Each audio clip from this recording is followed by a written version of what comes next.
Hi, welcome. Deirdre Verbo here. Thank you for joining me, and let's talk seniors, memory care issues, Alzheimer's, dementia, and Parkinson's. Today, we have a really special guest, and I'm very excited that he's back on the show, Vince Liberti. He is an attorney, but he also just finished a labor of love. He just published Preparing for Your Elder Years, an amazing read.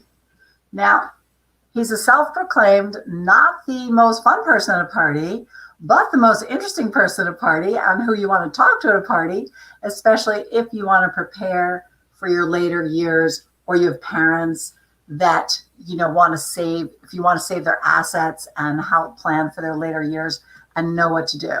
So just burying your head in the sand is not a great plan. And this book is chock full of information. You're going to love him, and I'm going to bring him right on now. So Vince, without further ado, Mr. Vince Liberti, how are you? Congratulations. Thank you. Thank you. So exciting. So tell us a little bit about the book and how long it took you to write it and why you wrote it. I wrote it because of things I saw in my practice.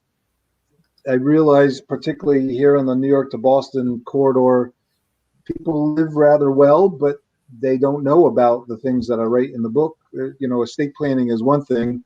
Maybe 50% of the people do their estate planning, but no one really knows how difficult or devastating it is financially for long-term care issues until an event happens. Mm-hmm. And then it's terrible, and I'm the one to bear bad news. So my idea was, boy, if I could help people understand this big picture, get to them early enough, and, create this book that, all right, I'm in my 30s, I'm just getting married, let me read it. Okay, put it on the shelf. Okay, kid's done with college now, what do I do? Let me pull it up. All right, mom, dad are getting older, what do I do? Oh, we're getting older, what do I do? So it really talks about many different stages and the things you would need, from investing, understanding investing terms, right through to estate planning, different stages of your life, and long-term care, and in particular the Medicaid, which kind of impoverishes all of us. So it's a full scan. I would love it if I could give it to people like my daughter's age 23, but look at the book and the cover. It's really geared towards older people. What do you think a 23-year-old will get out of the book? Why do you want to give it to you? What do you want to put in the hands of the 20-year-olds? Yeah, I started with an initial chapter talking about an older couple, and he has a stroke and all the things that happen. So if I could get the earphones out of my daughter's, ear and say, look, if you don't want this, you learn about it now. It takes just a little bit of investing per month, per paycheck, and you're prepared for when you hit your 70s. But if you want to wait until you're finished with the kids and they're out of the house, and there's always something, you're going to have to spend a lot of money, and most often people are going to say, oh, it's too expensive, I'll take my chances, until something happens. And then you say, oh my God, he didn't prepare for me, we didn't figure this out, now what do I do? So I'll give you an example. If you need to go on Medicaid because you didn't plan, the person who applies for Medicaid is allowed $1,600 in assets, no more. The other person in Connecticut, a little over $130,000. That's it. So if you're a younger woman, or women live 5 to 6 years older, how are you going to live on $130,000? Especially if you have a house, the mechanicals are older, the roof is older, a car that's older. How are you going to do it? So that's why I wrote the book. The story in chapter 1 is really what was heart-wrenching for me, and that's what bothered me. And you asked how long did it take? It just bothered me for so long. So probably 5-6 years earlier, I had all these ideas and started working the outline, but it was a little over 2.5 years to actually write and get them. Vince, I think that's a huge issue. It's not as big an issue as what happens with the second spouse to pass or to get ill, right? But when the first spouse, my mom actually here in Trumbull, Connecticut, her best friend of 65 years lived, my parents' friends, and the husband was 7 years in a nursing home at the tune of like started out at 13 and went up to 19,000 a year. Yeah. And, she was allowed to keep her home and allowed to keep something. They had a lot of assets, thank goodness. But wow, that could have just really wiped her out. And I think a lot of times the first thing people think of is, I'm going to sell my house, but that's not the right thing, is it? Yeah, no. Or some people say reverse mortgage, not always the best. Right. But you talk about all the options in the book. Yes, it's Talk my. a little bit about what you like and don't like about reverse mortgages now that you mentioned that. Look, if someone doesn't have liquidity, you got to find it. And a lot of times we pay down the mortgage. That's the old thing that you do. Interest rates used to be higher than the mortgage rates. Nowadays it's, hey, invest in the stock market, you get a better return than your mortgage rate. But you pay down your mortgage over time, and it sits there. It's in your house, but it doesn't pay that $15,000 a month bill that you have to, or the $4,500 to $6,500 of home care that you need in long-term care. I always call it the pink elephant in the room. That's the stuff that people don't know about. So you did the right thing. You worked hard. You don't have any debt. They got the kids through college, or they're on their own, and you've got no mortgage, but you're still vulnerable. But if you don't have any assets to tap into, the hard asset, the real estate, is something you can tap into. But you're giving up a legacy for the kids. But that's okay. You worked hard. It's really for you. You could do that. But there are things you can do to go on Medicaid and still protect the house. So explain why you do and why you don't like reverse mortgages. So first explain what reverse mortgage is. For people that don't know. Most of the time you borrow money to acquire a house or real estate, and you pay it back over time, usually 30 years, principal and interest on it. And the reality is, and I touch it on the book, the interest you pay over that 30-year loan is a multiple of what you purchased the property for, and it benefits the bank. So, which is fine. Well, I mean, in Germany, they save money and they tend to then buy the house. We're big on credit in the U.S. We go on credit and we buy the house, and we want to have that. Although the more college generation now, they're waiting longer because of 2008 and then COVID. But that's what we do. So I'm not really against a reverse mortgage. I think it's one of the last things that you would touch upon, because you're tapping into the home, the shelter. So any liquidity, which I talk about how to build liquidity in the book so that you have it for long-term care and you don't need a reverse mortgage or anything like that. But if you need to, let's just say you're the second spouse. Well, you could sell the home, use the equity in that, and getting into these continuing care communities where you're covered from active care all the way down to hospice, where you have people your age around you and you're going on cruises in the casino and playing bingo, and you got people to prepare food for you. You do a reverse mortgage, you don't prepare earlier in life, you don't have that option. And you could be stuck out in the suburbs, and how are you going to shovel snow, handle ice? The house could be the ball and chain around your ankles for non-preparedness. So Vince, this happened to my boyfriend's family. They did exactly that. They took out a reverse mortgage on a huge house that they didn't need, that they couldn't really, walk around in because the wife was sick. And she passed, and they reverse mortgage. Now they've used up a lot of the money in it. They could have sold it, like you're saying, had all that equity instead of using up equity, and lived a way better lifestyle. Yeah. But everyone says, I want to stay home. I want to be with the kids. Right. But as I talk in the book, that could be the worst thing, particularly if you have stairs, steps, you need a caregiver to come in. It could cost money to rehab the house, to bring in a loved one. I hope to educate people by showing them the plethora of issues, and maybe being educated and having time to reflect, because you don't want to do emergency planning. You want to really plan in advance and reflect and talk to the family. That maybe doing all that, you get around to what's best for me, what's best for us, what's best for the kids. Because if I do nothing, I might be dumping my problems or our husband and wife's problems on the kids, and they have their kids and their spouse and their lives to live. So a lot of people make decisions by default.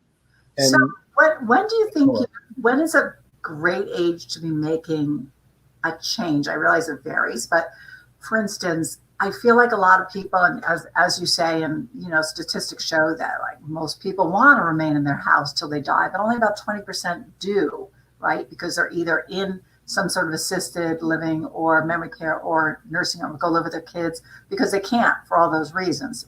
Either they can't afford it, or it's not safe to be alone, or the house is just not safe. My mom has, many stairs in her house and she's alone. It's not safe. So when is the best time? Because I feel like there gets to be a tipping point where a senior just it's too exhausting to think about moving. They are locked into their memories and they just don't like, is there a better way? They always say like after a spouse dies, don't make a decision for a year. Like when do you feel as an attorney, financial planner person, when is it the best time to be looking at maybe downsizing from your big family home? I don't know if I can give you an age. It really depends on the person. I know people in their 90s are still living at home and working in the garden and driving. My mother-in-law's boyfriend just passed the end of the year at 100, and he was driving right up until 98, 99, and great guy, and just his ticker went after 100 years. But I mean, he was just great. So it depends on the person, but for me, my rule of thumb is somewhere around, just from my own experience, around 78, the male body starts falling apart. 81, 83, female body. And that's a generalization. I talk about the average age of male and female together, I think is age 79 in the book. It's women live 5-6 years older. You want to look at longevity, parents, how you lived your life. And my view is the paradigmatic way is you have estate planning throughout. So when you have the first spouse, it's marriage, you get your reunion, you want to talk about some stuff. You have kids, well, they may not be old enough, but if mom and dad driving home from the movies, they finally get a date, something happens, well, are the kids old enough?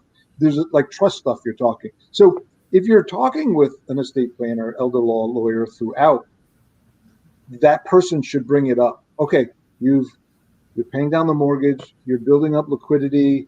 It's not all 401k, which is taxable when you pull it out. Kids are almost done with college. Okay, now we need to start talking next phase. I noticed you had life insurance. That was because the kids for college, the mortgage. Yeah. Well, we don't have that as much. So we don't really need the life insurance as much. I noticed you have some permanent, not term. We can convert that. You don't really need it for debt in college. We can convert that into a long-term care type insurance policy and do it tax deferred. It's an like kind exchange in the IRS code. It's 1035 of the code. So that financial planner or estate planner should be with that couple and educate them and talk with them and say, this is something to look at. My magic year is 59, late 50s is when you look at long-term care insurance. Now, you may have enough and say, I don't want to spend the money on it. You may say, I don't have enough. I'm not going to worry. I'm going to do Medicaid. But most of us in the middle, I got to figure something out. And I talk about that in the book and the different policies and ways to do it. Now, is 59 and a half still the age, Vincent, that you could sell your home without having to pay capital gain? That law changed May of 1997. I'm a little behind. Okay. What's the age now? It's not a magic age. Section 121 of the code allows an individual $250,000 of gain on selling their home. They have to live there, I think, 2 of the last 5 years, maybe 3 of the last 5. And if you're married, even though that spouse is not on title, you get $500,000. And a few years back, probably 8-9 years ago, after a spouse dies, you have, I believe, a window of 2 years after death to still get that second 250 or the full 500. So that's the new law as of May of 97.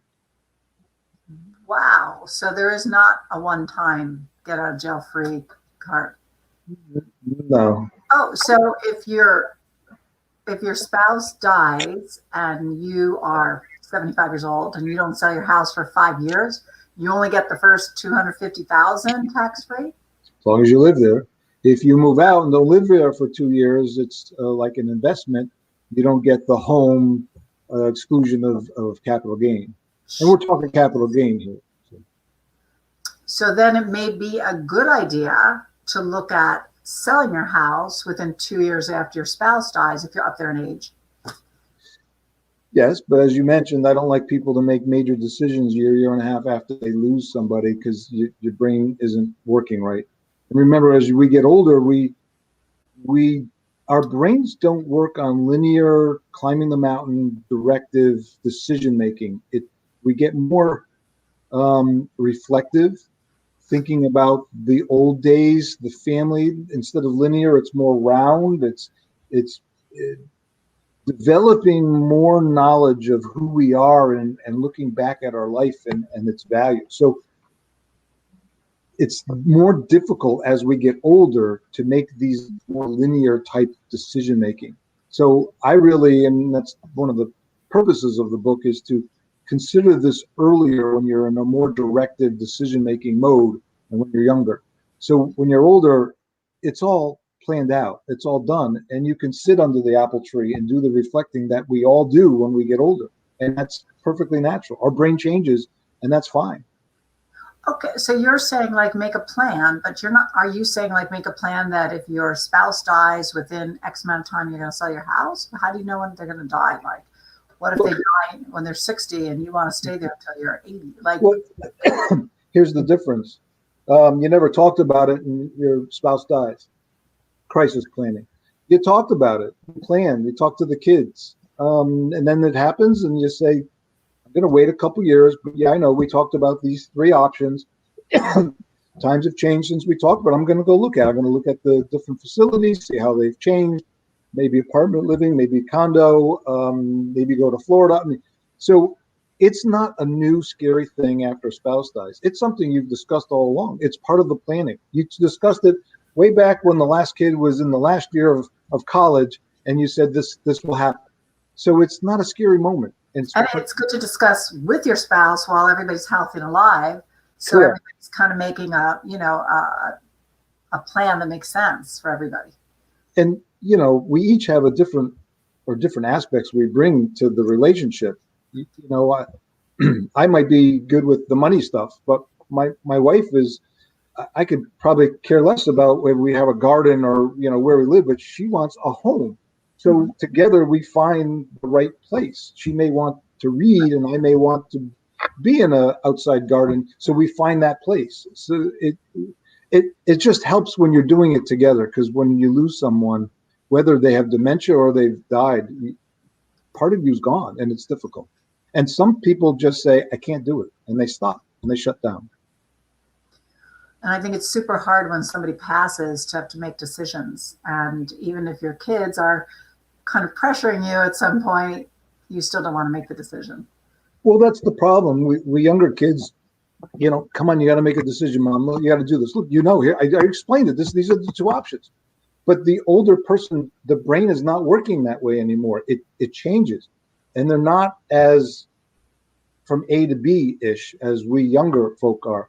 They're more, especially after the loss of a loved one, they're thinking back when they were kids, when they lived in the house, when the triggering events when they were young. The whole brain and restructuring is different. So it's even more stressful to say, come on, Mom, you got to make a decision. You're going to go into this place. You're going to sell the house. Age changes us. And I think society doesn't really incorporate that as well. We kind of write them off. Do you suggest giving somebody this book if they don't want to talk about this subject? Well, if they don't want to talk about it, I have a close family member of mine. That's why I'm asking you. Well, the question is, will they read it? I think so. Then yeah, you give it to them. It's a great gift. Birthday, Christmas. I think it's a great gift. I really do, because this is such important stuff. And people that are not prepared, and like you say, when you have to do something in an emergency, and I'm saying this to my own mom, who's 83. She'll love me to keep telling people how old she is on air, but it doesn't matter. But my own mom, I'm just saying to her, when you have everything together now, so make decisions for yourself now while you're making them before my brother and I are making them for you. You decide where you want to live. You decide who you're selling your house to, not Otherwise, we're going to be deciding it. You fall down the stairs, we're deciding it, right? Yeah. I think I mentioned the last time I spoke with you, but there's a Tibetan book talks about, the first one is the Book of the Living and Dying. The second one is the Book of Dying. And their philosophy is you want to be prepared, not attached to physical things in life, so that when it's time to go, whatever, the energy, the spirit, whatever comes, you're ready to go. And I guess they believe in reincarnation. So the first time you have a higher, I don't know, you come back at a higher energy or something. So I've always liked that.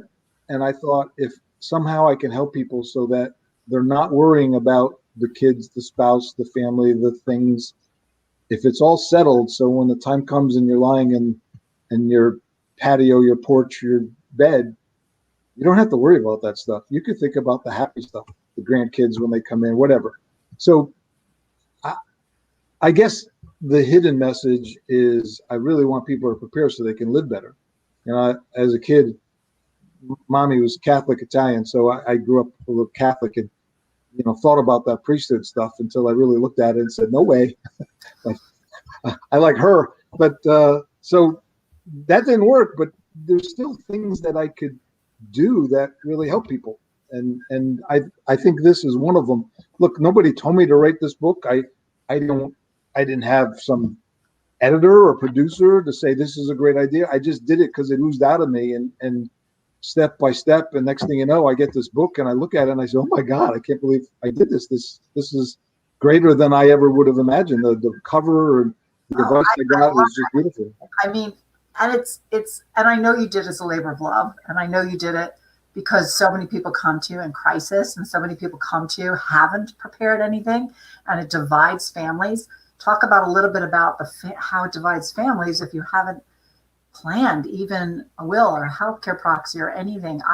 I see it all the time, especially if you have, like, I'm dealing with a family now, there are 5 kids and nobody's in agreement.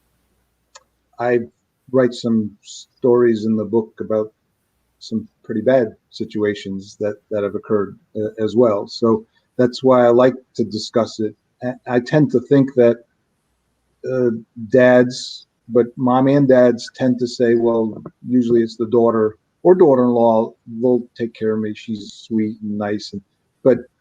And she doesn't know how to say, no, Dad, I have my own family, my own life. Why are you strapping me with this responsibility? Because you're not taking responsibility.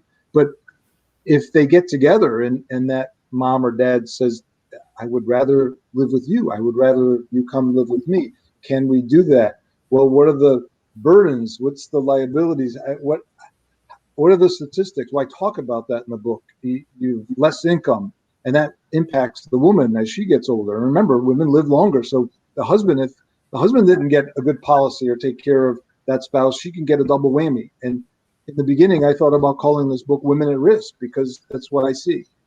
So that was part of why I wrote it. So, you know, again, my 23-year-old daughter, if you could put $50 or $100 away per month now, you don't have to worry later on when you hit late 70s. So, but if you want to wait, you're going to be putting in thousands a year just to have security, and that impacts everything else and how you live, particularly if you spent the money to live higher at the beginning without factoring in all those end stage expenses or needs. So I talk about budgeting and balancing and investing in the book as well. Not big. Even when you have the money, though, you have to have all the proper paperwork and designations, right? And what I'm dealing with a family now, there are 3 kids, and 2 of the kids are the POAs and the eldest is not, and it's caused quite a rift. And now I just in my own trust, and even though I have 3 kids and 3 stepkids, I just made my eldest it. I said, you know, one person has to be in charge. You can't have everybody running the ship and then nobody in agreement, right? They'll work together. Maybe they won't. Maybe they will, but one person has to call the shots. One person does, but you could have all 3, you could have 2, but now you're dealing with a committee and it may be slowed, particularly given the relationship between them. And I also discuss in the book when the matriarch or patriarch gets sick or dies, amazingly the energy shifts in the family. There can be a balance there because of the powerful mom or powerful dad. But once they get sick, a child that feels slighted or has issues with the other siblings starts acting up. And you don't, parents have favorites and they may not admit it, but they may not even see this problem. So I say it's not about the oldest, it's who's best for that job. For a medical directive, that's someone who's got to talk to a doctor and can handle those polysyllabic medical terms and probably be an early riser because those doctors do the rounds early in the morning and they're busy doing surgery and other stuff later on. But that may not be the same person to handle the finances. So you got to pick the right person, whether that's the youngest, the oldest, in between, or a lawyer, or an accountant, a best friend, a neighbor. You pick the right person to protect yourself.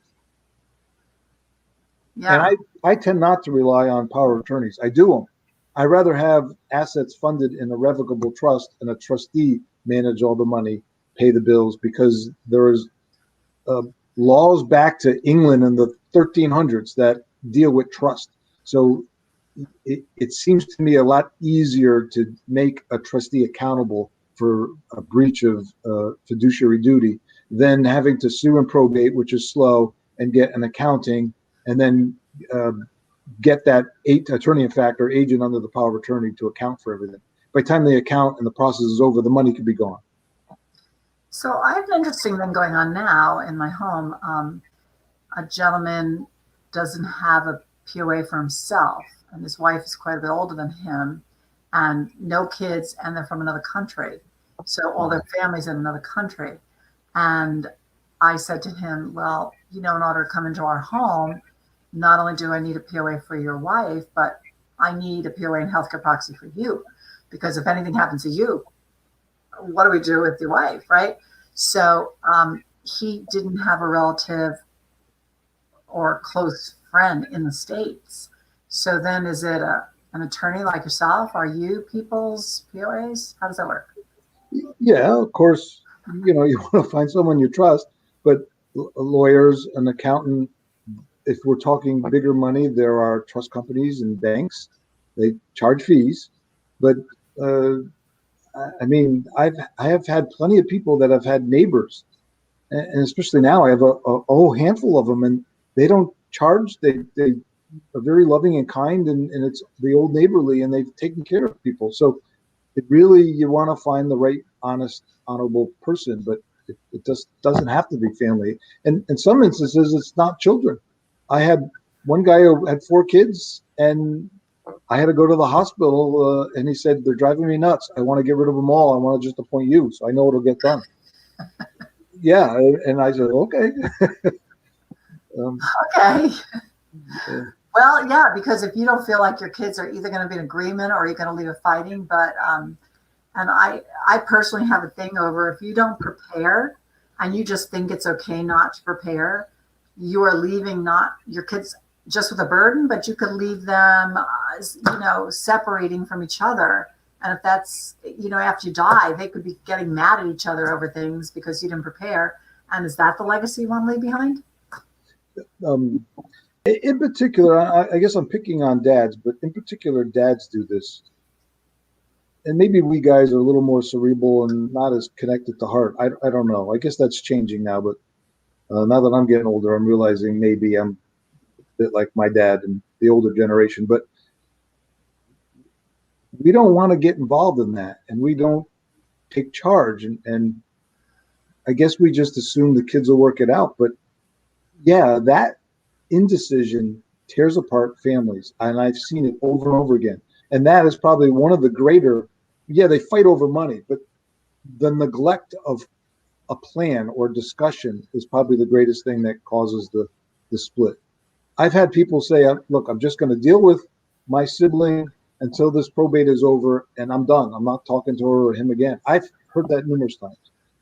That's so sad, because I'm sure that is not the parents' wish. I highly doubt that is any parent's wish to break a family up over what to do when they die. That's crazy. Yeah. And it happens all the time. You want to consider it may have been created way in advance. And it could be the faulty judgments of a young child given a situation when they're very young and they hold on to it. So parents, even later on, have I guess, a continuing parental duty to iron out or not those little issues in the family. My mother knows every one of her kids' little picadillos, whether she says it or not. But I'm the oldest, so I've talked to her, and she's got us all down cold. She may not know how to deal with us, and I may argue with her like oil and vinegar, but she's got us all down and knows us. So a parent is in a unique position to unite the kids. Whether the kids, act on it, that's another thing. So when somebody comes to, so what is your ideal, what do you think the ideal time is for somebody to come to you, Vincent, to do estate planning? Is it when they get their first house, first kids, when they're retiring? When do you recommend, and what is the first thing they should be thinking about and doing? Yeah, it depends on the age and what you need. So as soon as you turn 18, you're an adult. Before that kid leaves for college or leaves, an advanced healthcare directive, because gets in a car accident or somehow illness in the hospital, mom and dad can't make decisions. A child's an adult, not a child anymore. So an advanced healthcare directive appoints who the healthcare decision-making person is. You can also have a living will to say, if I'm brain dead, don't keep me alive by life support, or do these things. Can I just interrupt you? Because when you were on our Facebook Live show months ago and told me that, I have told everybody. Nobody I have told knows that. Nobody knows that your spouse is not automatically your healthcare proxy or your POA. And everybody also assumes that if your kids are living with you or they're not married, you're the parents of the POA. And that isn't true. And I'm like, I am spreading that information around ever since you told me that to everybody, because it seems like, and nobody I know knows this information. The infamous case, Terry Schiavo down in Florida, I believe, husband said, yes, she's brain dead, take her off life support. Mom and dad said, no, don't. Went up to a circuit court and federal court. The president, Congress, everybody got involved. She didn't have a living will. So they were in conflict. She didn't have any direction. She was 26, I believe, and she was lost oxygen. I forgot what the underlying issue is, but lost oxygen and brain dead as a result. And husband and parents had a difference of opinion, and she did not give her opinion. So it was a big issue. So a simple document, it costs a few $100, depending on the lawyer. It's not a lot to do. It could solve everything. And Yeah. the DNR is not the same. Yeah, but I honestly, Vincent, everybody I've spoken to assumed that if their kid wasn't married, the parent was still in charge of that. There are a lot of things that I put in that book that are the same as this. I didn't know. How was I supposed? Geez, I never thought of that. I put a lot of that stuff in there. What's another thing that you always run into that people don't know like that? Like that, that it's not automatic that your husband and wife is in charge of you, or that your kid in college is still your responsibility. Like, what are the other things that would really surprise people all the time? Because believe me, those two, I've shared that with everybody, because I'm like, this is the basics you have to have. Vincent told me, if you don't have this, you're stuck. Like, Who's Vincent? How about, it happens all the time, but it just happened today. The son called, dad died. I had to go through the assets. What assets are joint with mom? What assets are in dad's name? And he said, well, I still have the power of attorney so I can take care of mom and do things. I said, no, dad's power of attorney ceases upon death, as well as the healthcare directive. So how do I access dad's money? Well, we got to hurry up and do the probate docs to have you appointed as executor, and then you're a fiduciary, and then you can access. And that'll take 5 weeks or so. But you're saying he had a power of attorney for his father, and his father died, and then the power of attorney is no good after that? Yeah, it's agency principle. So dad's the principal. He gives the power to agent. Think of it as electricity. Once the principal dies, no electricity, no power, no authority to the agent, and that power of attorney ceases upon death. So is there a power of attorney upon somebody's death? No. It's agency law, so it ends when the principal ends. However, if you have a trust and assets are in a trust, dad passes, who's the next trustee? Son. Okay, sign, put this in writing, sign, you accept. It's a quick thing, and You give that to the bank or whoever, brokerage, and now you keep going. So if you don't have your assets in a trust, you wait until probate, and if it's contested, and I mean, I've had issues where it's contested and it goes on for months because they don't like who's being appointed, they don't like the will, there might be kids from a previous relationship, and even miss the required minimum distributions of the qualified funds that they got to come out every year. So it just drags on, and it's just in stasis, and nobody's in control. Now, the probate court could appoint a temporary administrator or administratrix just to marshal and manage these assets, but there might be, you have to ask the spouse for the spousal a stipend or amount of money that the spouse could live on, and it's just in control of the courts. I would rather get it out of the control of the courts. That probate system is a colonial system. So do a lot of people come to you that don't have a lot of assets to put things in trust just for this reason? Like, let's say your house is your major asset and you might have a little savings, let's say under $100,000, but you have a house worth, a few $100,000. Do you need a trust? Do you recommend a trust? You said need, not want. I changed it to recommend. Yeah, I'm not the type of lawyer to say, do this, sign here. I will give you the background. If you don't have a trust, you have a will. You would have the power of attorney and people would manage it. And there's this little gap issue. The will transfer assets. It's public. Everybody sees it. You write down everything on an inventory. If you don't want it to be public, you can do a revocable trust. That's private. You can put all the assets in there. It costs more in the inception. It saves more later on for probate fees. Lawyers make more money for probate. It just does than doing the estate doc. So decide how you want to do it. But if they don't have a lot of money and they have a home, and depending on the age, now I need to put on my elder law cap and start thinking about the long-term care, the Medicaid. Do they have long-term care insurance? What will happen if they have a debilitating event like dementia, stroke, a bad arthritis? And now health insurance or Medicare, that's just Medicare's health insurance for people 65 or older. It's not for activities of daily living or rehab or these long-term care issues. And that's another thing I try to discuss and explain in the book.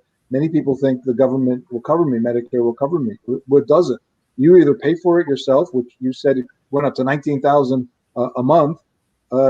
You get long-term care insurance and they cover it for a certain amount for a certain period of time, or you go on Medicaid, and we discussed the applicant can't have more than 1,600, and in Connecticut, on the date of institutionalization, the other spouse gets half up to 130,000 change, and that's that. So you plan or you don't plan. So I may say, well, maybe we need to, if we got 5 years as a 5-year look back for Medicaid, maybe we're not so concerned about will or trust. Maybe it's about protecting the house. I transfer it to kids, reserve a life use, so mom, dad, whoever it is, still can live there. It's not a probate asset now, and we're doing some Medicaid or elder law planning. So it's not as simple as. Can your parents stay in the house, make an irrevocable trust, and after 5 years, it's not their house if they have to go into a nursing home? And well, you can transfer the house into an irrevocable trust right away, and by operation of law, it's not owned by them. Now, whether that trust says, well, you could be a beneficiary, that doesn't help you for Medicaid, but in a lot of states, but you can be a beneficiary. So yeah, it's in the trust. They don't own it. The trustee technically owns it, and they're a beneficiary, and they get to live there. The pullback, that 5-year look back or clawback, is the 5-year event. So once you get past the 5 years, it's no longer a countable asset for Medicaid. But you have to draft the trust the right way. So if mom and dad are the beneficiary, it still could get pulled in. So you're giving it power and control. Vince, can I just tell you what just happened to my ex-mother-in-law? Oh my gosh. So she passed through dementia. She was 93. It was peaceful. It was lovely. So we put her house in trust 15 years ago, and she's had dementia quite a long while. And she just went into a nursing home maybe 6 years ago. So, like 9 years had passed. And my kids brought me her trust, and they said, why have we been paying? I thought, Mom, you told me that, when she went into the nursing home, I explained to them what a trust was and how it worked and the 5-year look back, but I was no longer involved because I was divorced. So they had a full trust, and they had tried to get Medicaid in New York and in Connecticut and couldn't, because in the trust, like the second paragraph said, this trust is for her care. It was the exact thing they weren't supposed to write. There are a lot of lawyers that, even estate planning lawyers, that think they can handle the crossover to the elder or Medicaid stuff. And Medicaid is very tricky, and it's different in every state. I'm licensed in New York, Mass, and Connecticut, but I won't touch Medicaid in New York or Mass. I just, it's hard enough to keep track of Connecticut. So, but it was, you know what I think gets confusing for people that don't know, that aren't law savvy, right? That aren't, know the language, is the kids were using the money for her, right? They were using the income trust for her, but you had to write in it, it wasn't for her. You could do with it what you want, right? So the intent was to use it for her living, but if you write that in there, now you have to pay when she goes into a nursing home. So they got stuck and had no idea. And they fought it in 2 states and lost. And I was like, I get it right away. And I'm like, it says here in paragraph 2, it's for her care.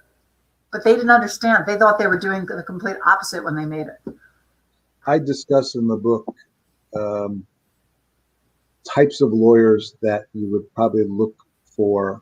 I talk about the LLM degree. I talk about NALA, and those are the lawyers you would look for these complicated issues. It's not the regular nice lawyer that did other stuff for you. This stuff is a specialty. It's I told you I'm not the guy with the lampshade at the party. I'm the one they kind of forget is at the party unless something bad happened and they see, Vin, what do we do? So you want to get that type of person who knows how to handle these problems. It's a very specific specialty. I find that about all law, because I do a lot of real estate closings, and people will send me, their cousin who does like corporate or tax, and they have zero idea what a simple closing statement is. And I'm like, this is like real estate 101, but they're not real estate lawyers. So that's not their specialty. So this is too important. You don't spend thousands of dollars to make a trust that's not going to cost you. I mean, that cost them a few $100,000, that one line of error. Well, I'm sure it cost them a lot. I mean, they didn't shelter the asset like they thought. So, and they didn't behave properly. No protection. They didn't even have to have it in a trust. Like there was zero protection. That's another thing with the book. I talk about estate planning. I talk about estate planning in every stage of your life. You're 18, you get married, you have kids. The kids, you're finishing the mortgage, and the kids are kind of done with college. In the long-term care, the retirement. I talk about average retirement and how people are falling short. I talk about, hey, here's the millionaire next door. I talk about that book, and they say at any given time, the wealth you should have would be your age times your salary divided by 10. Your age times your salary divided by 10, or 10% of your salary times your age, whatever. That's the easy way to say it. I know. They say it the first way. So that's the wealth you should have built up. Now that's just for living and retirement, but I'm talking about beyond retirement, the long-term care aspects of it. So, I mean, if I could pull up quickly, if we can get it done, that screen that talks about duration of time in a facility, average, and then cost. You get an idea of what I'm talking about beyond retirement, and what you need and how it impacts the surviving spouse. Are you able to pull it up, or do I have to? You didn't put it up on the screen. Ooh. So put it on your screen and I'll pull it up for you. Aha. How about this? You got it. All right. I'll deal with this quickly. So, where is it? Right here. This is the United States Department of Health and Human Resources. 7 out of 10 of us, 70% of us aged 65 and older will need some type of long-term care. I'm looking at the 2019 Genworth cost. Every year they come out with a survey. So you want to look at this cost of care survey as the numbers change. So duration, Alzheimer's, if you get it in the 70s, most of the time people talk 3 years, but early 70s or 60s, about 2/3 of us is 3 years, over half 4 years, and about 42% 5 years. Now remember these numbers when we look at the cost for facility care. Arthritis in 60s, 81% for 4 years, 77.75 at 5 years. Stroke, it looks kind of the same. You're talking 2/3 of us are 5 years. So let's look at the cost. And I pulled up Connecticut. I'm comparing it to Florida. Florida's a little cheaper. I think Genworth is the place where they talk about every state. You'd want to take a look at it. You go down south, it's cheaper. But this is, and all this is in the book. And I take different sections of the country and I published it in the book. So just home care, they're showing 4,200, and I know it's about 4,000 to 6,500, 6,500, 6,000 or 6,500 per month is if you need nursing care or help with medicine. So these numbers, as far as I'm concerned, and other LLMs that I know, they think the numbers are a little low. But this is reported in Genworth, so we'll go with it. Look at the private room; it's about 14,000. Now you would explain before. I mean, sometimes it starts off at 12 because you don't need a lot of help, and as you get older and you need more care, it goes up. And for me, the average is about 15,000 that I see. See how much lower it is in Florida, but things cost less in Florida. Now let's say it's a 3-year plan at this 14,000. Look at how much you need. Look at 5 years. So if you have 700,000 or less in your retirement, and your spouse goes down, what do you have to live? Actually, this 420 or 700 is for, I think, this figure. Look at the 15,000 figure. 5 years, 900,000. That's a lot of money. Yeah, and people just don't factor this in with retirement. They think you put in your whatever percent for the 401k, and not all of us put the maximum, and you think that's enough. I was just doing numbers a minute ago, Vince. So let's say you're 60 years old and you make 100,000 a year and you divide that by 10. That's only, you need $600,000. What is that based on? Investing in that 5 years? That's saying that a healthy investment given the amount of salary you have. That's not what I'm focusing on here. Is look at the long-term care cost. Look at this highlighted factor. This is by Alexandria Bova. Those are incredible costs. Those are really incredible costs. I've seen Connecticut as the worst state to retire. Her study, this is January 1920, said the 43rd, and that's almost 1.2 million for retirement. And then look at these long-term care costs. So this is the stuff I'm talking in the book and trying to open the eyes of people that look, it's different than what you see on TV in these commercials. It's not about necessarily the car and the house. We've got to look long term and really prepare for the end stage. And I call that an end stage in the book. And I don't think many people factor that in, especially, hey, when I didn't have money when I was a kid. When I first became a lawyer and started making some money, I said, oh, I want a nice car. I want nice clothes. And then I met the accountant and he said, well, you owe this. I said, well, where'd all the money go? Because I bought things. I didn't think of the balance, and I had no idea of long-term care at that point. So I'm hoping to educate people about this situation. And I talk about in the stage you are, what the estate planning things you should do.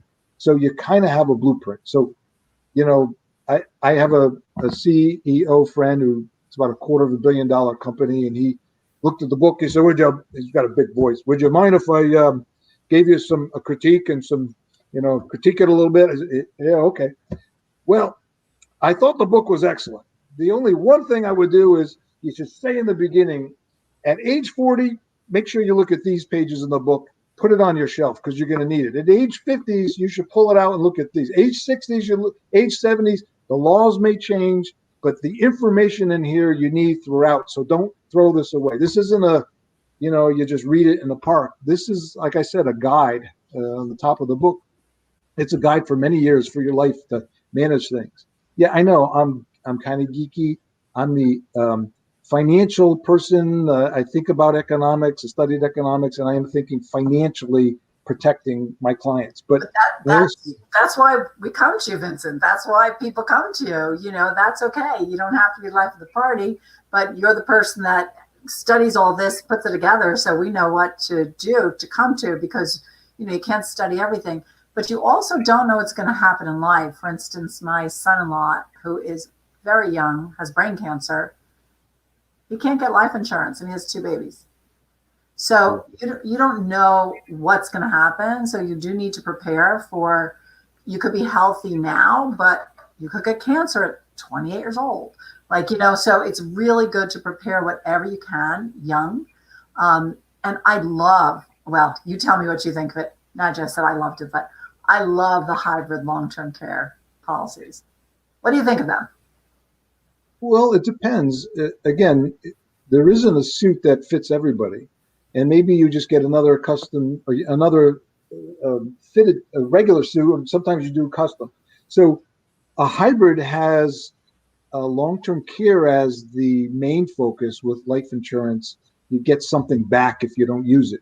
So that could be the focus or the need for that person. Now, you may have permanent life insurance, and we could just exchange it, or, well, exchange it would be for a hybrid, but we could get a rider on it, and it's not that much money, but that does put more emphasis on life insurance, but it gives you the long-term care component. Traditional is expensive. So if you have if you have life insurance policy now, you could put a rider on it for long-term care? It has to be not term, but a permanent, and you've got to be able to put that rider on it. The company needs to have the rider, and you have to be able to put it on within that window. So that's something. That's why people need you. Well, this stuff. I may have done the advanced degree in estate planning, but I also have studied on my own the certified financial planner course stuff. So I've learned a lot of the financial, and I have my bachelor's degree a million years ago in economics. So I see things a little differently. I wasn't necessarily a political science major like a lot of lawyers. So again, I like the numbers.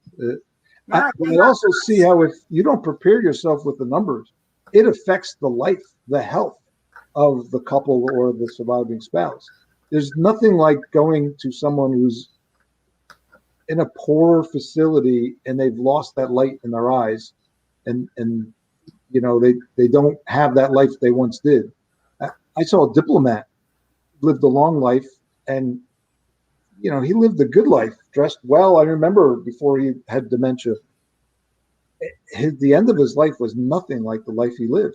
And that is the saddest thing. And I have to go in and change documents and hold myself and talk to them and be honest about what's happening. And it's not easy. And that's kind of why that book was written. Listen, I see the families and the guilt when they have their parent has advanced dementia, and they can't be left. Even they take them home with them at first, and then they're like, we're like, where's dad all day? Where's dad? Where's dad? Where's dad? Where's dad? Like, they have to work. Their kids are in school. They can't be like making sure dad is not wandering on the highway and not doing crazy things, and they're just not safe. That's the sandwich generation. But if they haven't prepared, now they're like, oh my gosh, we only have a certain amount of money to put them in for a certain amount of time. Then what happens? So when you talk about different states, our state, this I think should be a national thing. But as you know, Medicaid is a pool of money per state, and each state could do with it what they wish. I just got my aunt moved from New Mexico to Arizona, and she's in assisted living on Medicaid. Free. Yeah. 100%. We don't pay for assisted living for Medicaid here. Do you know what a big savings that would be? So if you don't have the money and your family has, can't keep you, and you have to go into a nursing home, Medicaid's paying outrageous amounts when they could just be paying for assisted living or memory care. It's so much cheaper. Each state does it differently. New Mexico was one of the fewer that started early with home care Medicaid. Connecticut started it as a pilot plan and started doing it, still do, but long lines, long waiting list, and they tend to go back to or are going back to facility care now, which, even under COVID, you saw what that did. Yeah. My own father caught COVID in a facility, and died. So we saw what happened, especially in New York. In the beginning, they funneled people to the facilities. I say in the book, when baby boomers started, we embraced them, from parks to art. But once they get to a certain age, we kind of turn their back on them. And I don't think we understand the changes in their processing and in their brain and how life is different. And we, the young folk, could be 60s, 50s, but we create laws that are maybe not the best. Maybe we should have the Japanese culture, infused in it to take care of our elderly. I don't think we do it too well. Well, it's also different if you have both spouses working, or, one parent families, or, there's a lot of reasons that, that's changed here. Also, people, my 4 grandparents died in their 60s, all of them, each one of them. And now everybody lives to be like your, almost 100-year-old, almost father-in-law, right? So it's a tough one. And it's kind of hard when you're 75 or 80 and could be sick yourself to take care of your 100-year-old parent. It's not. But there's a difference. There's an individual responsibility that we can embrace, no matter what age you die. And I've seen people that wouldn't put the heat or the air conditioning on because they just didn't have enough money. And I've seen people in their 90s who their kids would say, I don't know what we would have done. Good thing Dad got a long-term care policy because she eats well.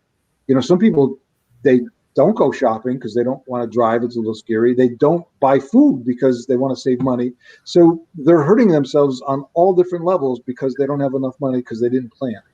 Or they gave up their power to a spouse that didn't plan, which bothers me as well. So, it's a wonderful thing when you see people, elderly people, and they don't have to worry about the money. They don't worry about money as much because of the brain changing and the processes, but it would be nice while they are able to save the money and invest, and their brain is on, that linear, let's go get the money, that they do prepare and they have it. It's maybe that part of that priesthood thing that protecting others that I had as a child. But, I see older people and it hurts it didn't work. Can I just tell you that I have a fear of leaving my kids.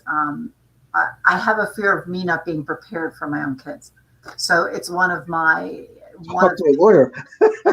No, Talk to an estate planning lawyer. Listen, it's one. I'm worried that I don't want to worry my children or leave them with a mess or not being able to. I don't want to not have the money to take care of myself and leave them all trying to figure it out, right? So that's one thing I'm definitely preparing for myself, because I don't want to leave that for my kids to be a mess. I'm seeing it. It's not fun.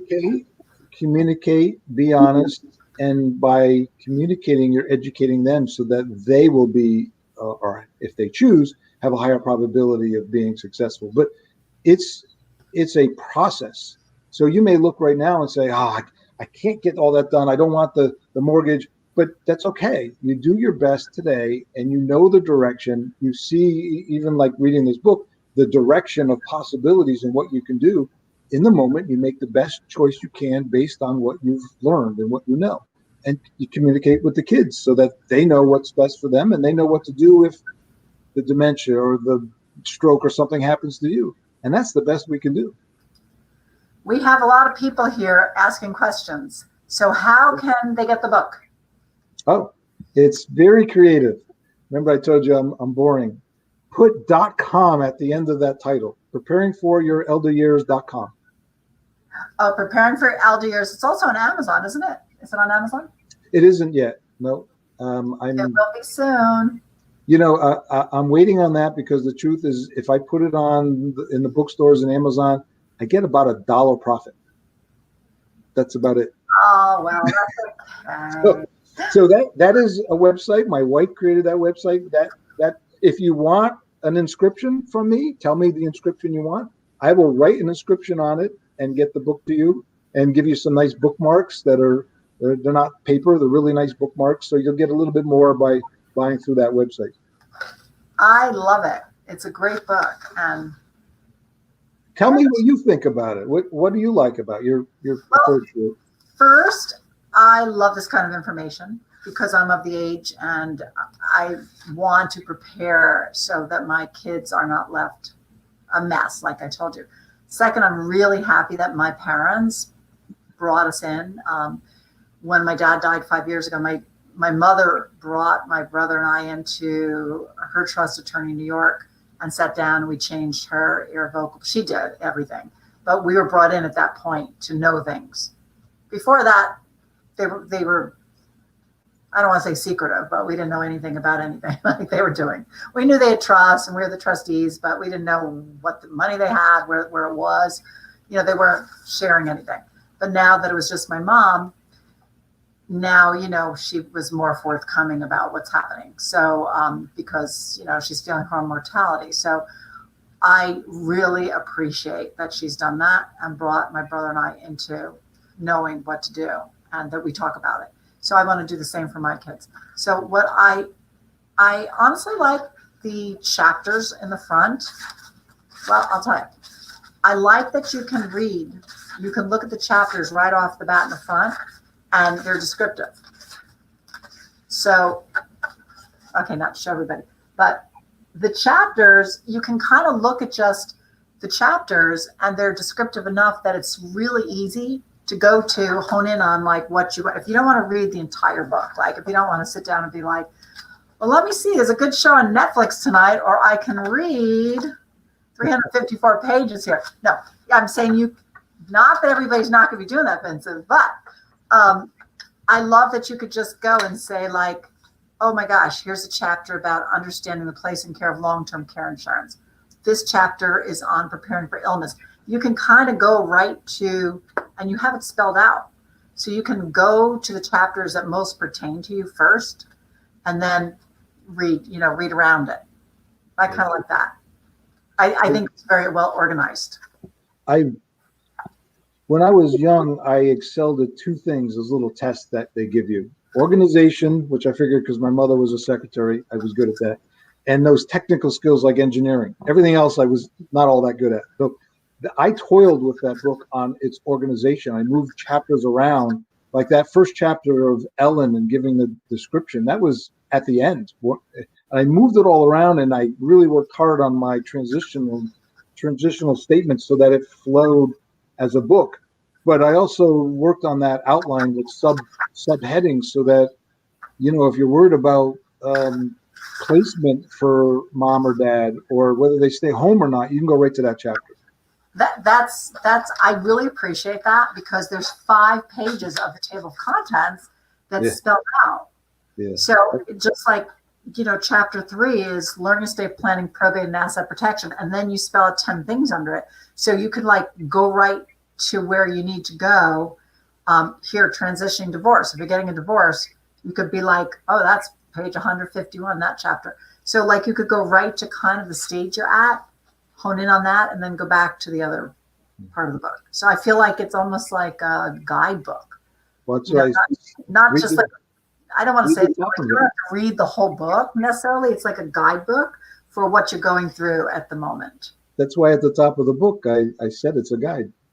It really, I designed it that way. But look at the top of the cover. The complete guide to creating security for you and your loved one's senior years. There you go. Prepare for your elder years. Taking charge of estate planning, long-term care, asset protection, and Medicaid.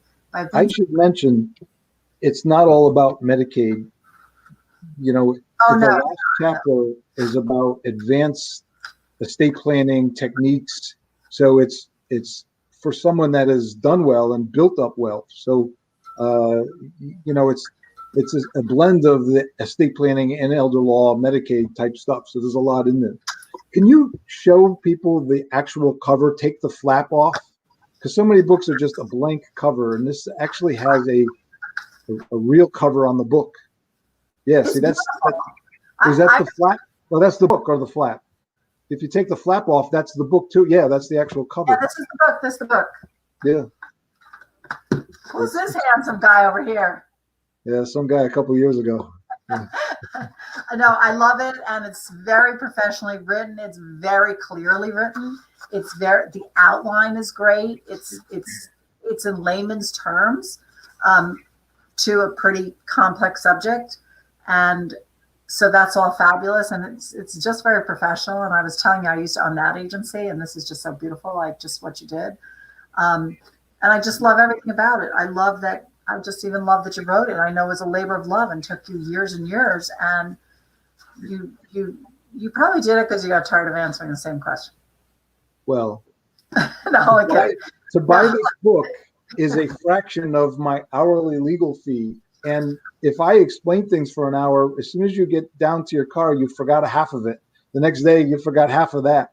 With this book, a fraction of the cost, you can constantly go back and say, now, what was it? And you can, be ready for your financial planner, your lawyer.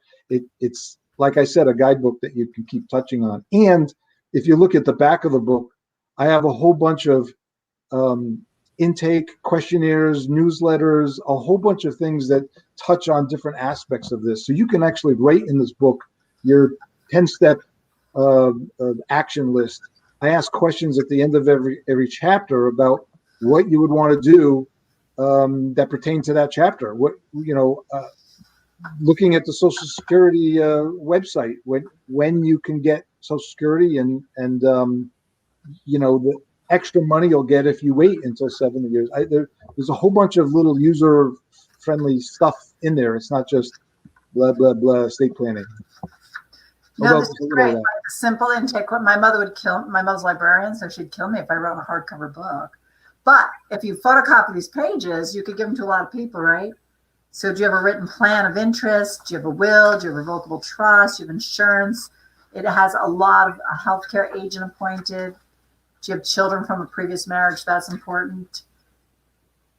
I put in there some of the questions that I asked that are red flags. I did an intake questionnaire so that the things that we would ask and what I'm looking at, because a lot of those have a red flag or a problem, and I have to change the estate planning accordingly. So you see a little bit of what I do and how I think. And it's, and you've gone through it, you have all these years of experience and know what you're doing. And just an example of that estate planning for a minute is that my brother's Down syndrome and my parents had him as an equal share in their will. He's a ward of the state. Yeah. It would have gone to the state. So when my father passed and they redid their trust and all, their planner said, do you really want to give a share to the state to control the money for your son? Because he lives in a group home. And my mother's like, no. And she's like, she looked at us and she's like, I'll give you the money and you take care of him. We're like, of course. Why would you just give it to the state? So if you don't know, or if somebody's not telling you, like, that's not a great idea, because that's just going basically to the state. That's not helping my brother if he needs false teeth, and they're not going to buy it for him, right? The one thing is, if you don't have advisors in your life, you wouldn't get that advice. But the other is, that advice is what I call the kitchen counter estate plan. It's, well, you're the oldest, you'll take the money and you'll take care of it. That's really not the best thing to do for estate planning. It would be a special needs trust. So whether it's in a will or a trust, you just have it go in trust, and it handles stuff that the state doesn't cover. So I've had people come to me and their financial planner didn't even ask about that. And they says, and I ask, and they said, well, yeah, we never think of it, but our child has. And so that would be a special needs trust or supplemental needs. It is amazing. It is amazing what people go to an attorney for that the attorney does not do right. I'm just saying they don't know like what you know about this. So maybe people are going to, like really when I read my mother-in-law's trust, and it was many pages, just like a regular trust. It had all the other stuff in it that would be a trust.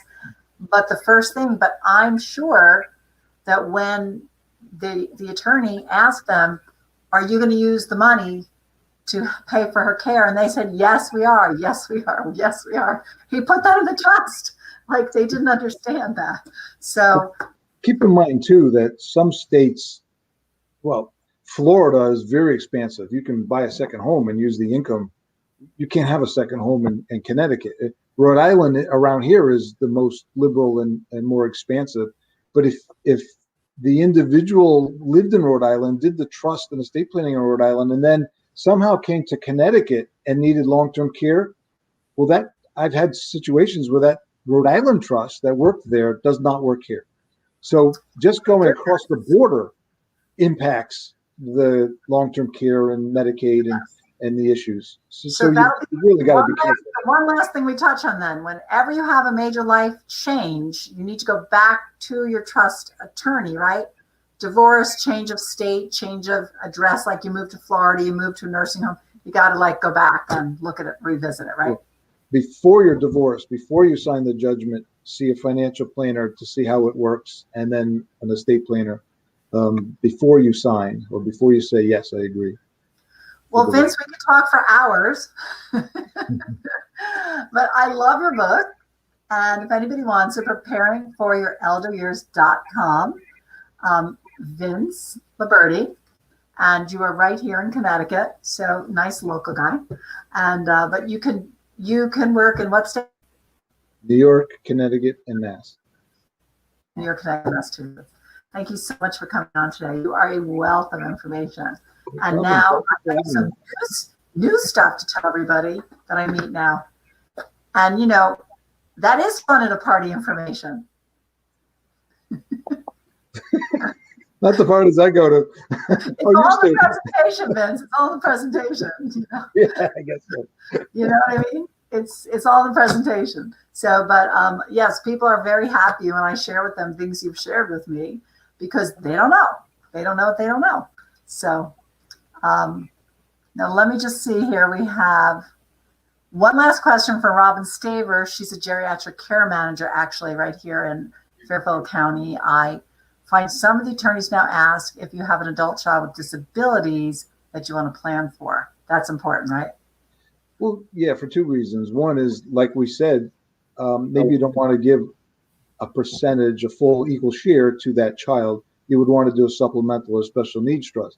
But also that could be an exception if the person has disabilities, lives in the home of mom or dad needs to go on Medicaid. That's an exception. So you can give the home to a person with disabilities. So on both the estate planning and the elder law aspect or Medicaid aspect, that is something that we could use or work with. And yeah, it's not just about mom and dad's estate plan, but we want to protect the family and generations. So that's one of the first questions I ask up front, and I use that questionnaire in the book. So to me, that's a 101 estate planning. You definitely have to ask those things. Thank you so much again. Like, you've really been amazing. And this is just a beautiful book and a labor of love. And I wish you continued success for it. And I hope you come back on, because you have, oh my gosh, so many topics to keep sharing with us. And you're one of my most popular guests. So thank you so much, Vincent. And I wish you so well with the book. Thank you so much. I wish you well with practice. And thank you for helping all our seniors and all our juniors and all the in-betweens. I really appreciate it. When you finish, call me, have me on again. We'll talk about everything that you experienced in the book. Okay, sounds great. So Thank you. Bye. Thank you so much. If you want Vincent's book, it's amazing, actually. It's a great book. It's very well organized. And if you find the subject dry, which I don't, I love this kind of stuff, but if you do, you could go right to the chapters that will pertain to you, and then you'll be so excited, you'll be wanting to read all the rest. Preparingforyourelderyears.com. Go right to there and request one, and he will be very, very happy to give you one. Well, until next week, I hope everybody has a lovely week. I love doing the show. I love talking about seniors. I love my seniors. So much fun. So if anybody has a topic they would like to hear that they haven't heard already on the show, please give me a shout out or text or send me an email. And I'm very happy to find an expert to talk about it. Till then, I appreciate it. See you next time. Hi, Deirdre here again. Thank you for joining me on Let's Talk Seniors Memory Care Issues. Is this an issue hitting home? Do you have a parent or loved one with memory care issues who you feel is not safe at home anymore? Are isolation, falls, and safety issues becoming a big concern? Welcome to Dogwood Senior Home, premier boutique residential senior living specializing in memory care. It's country living at its best in the Huntington section of Shelton, Connecticut. We're truly a home with only 6 senior residents living as one family unit. Senior residential homes are concepts sweeping the nation with 47,000 across the U.S. We're pleased to open Dogwood Senior Home as it will be only number 6 for Connecticut. Brand new, sparkling clean, opening mid-June. And safe, safe, safe. We are COVID-free. Residential care homes boast a very low COVID infection rate across the nation. This is due to the intimacy of size and speed in which the caretakers can shift to accommodate immediate needs. They are much safer than the large homes and facilities, as you can imagine. It has been documented that residents have less falls and a better quality of life in a residential home environment. Our home is more affordable than the big box facility. You pay one all-inclusive price, and that price is guaranteed for the life of the resident. With an incredible 1-to-3 caregiver ratio, which you won't find anywhere else. Our friendly, loving caregivers are dedicated and trained in Alzheimer's, dementia, and Parkinson's issues. We're only taking 6 residents, so the home will fill up fast. Call me at 203-689-7562 for a talk and tour. I would love to meet you and your loved one. See you soon. Bye.